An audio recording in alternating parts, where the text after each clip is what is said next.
Hello guys! Hello mga kabirocha! This is Bernie Birocha from Antipolo City, Philippines. Kumusta ang aking mga subscribers? Ang aking mga avid viewers? Kumusta kayong lahat yan guys? So I hope okay lang po tayo lahat guys, di ba? So ano bang atin ngayon? It's November, so alam nyo na kung anong meron, di ba? It's Miss Universe 2023 fever na, di ba? Mind you, Miss Universe 2023 fever na.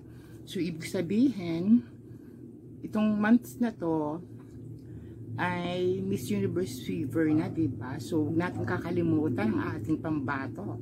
Sino nga ba? Siyempre, ang ating Miss Universe Philippines na si Michelle D. Ang anak ni Miss Melanie Marquez, kung saan siya ay nanalo ng Miss International 1979 sa Japan, di ba? Like mother, like daughter, di ba? Parang beauty queen, di ba? So may pinagmanahan talaga si Michelle D. So yun nga guys, nasa title ko naman, di ba, kung ano yung eksena ko ngayon sa video ko, di ba guys? May lamok, ano ba yan? So yun nga, 'di ba? Ang daming mga Miss Universe fans na nagbabantay, nag-aabang sa mga bawat ganap at eksena sa Miss Universe. So syempre, hindi pa huhuli ang ating pambato na Michelle D.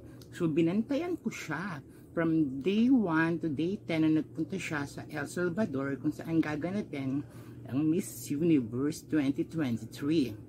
So, ang binantayan ko sa kanya, yung outfit niya, from day 1 to day 10. So, syempre, hindi pa kakabog yung ating pambato ng Pilipinas, si Michelle D. Talagang kung todo outfit siya, guys. So, ito nga po yung outfit niya, mihingal ako. From day 1 to day 10, nasa El Salvador siya, diba? So, hindi nagpakabog ang ating Reyna. So guys, eto, panoodin nyo yung video ng kanyang mga outfit at talagang mapapangaka kasi hindi nga nagpakabugang bruha, talagang bigay todo. So yun nga, panoodin nyo guys, pero before nyo panoodin, huwag nyo pong kalimutan mag-subscribe sa aking YouTube channel. At syempre, pwede nyo i-share and i-like sa aking mga videos. Before nyo panoodin yung video ko, thank you to my dentist sa aking bagong veneers. Diba? Ang ganda.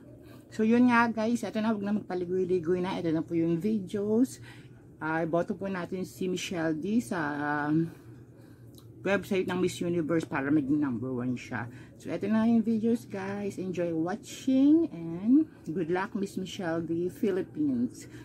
Bye guys!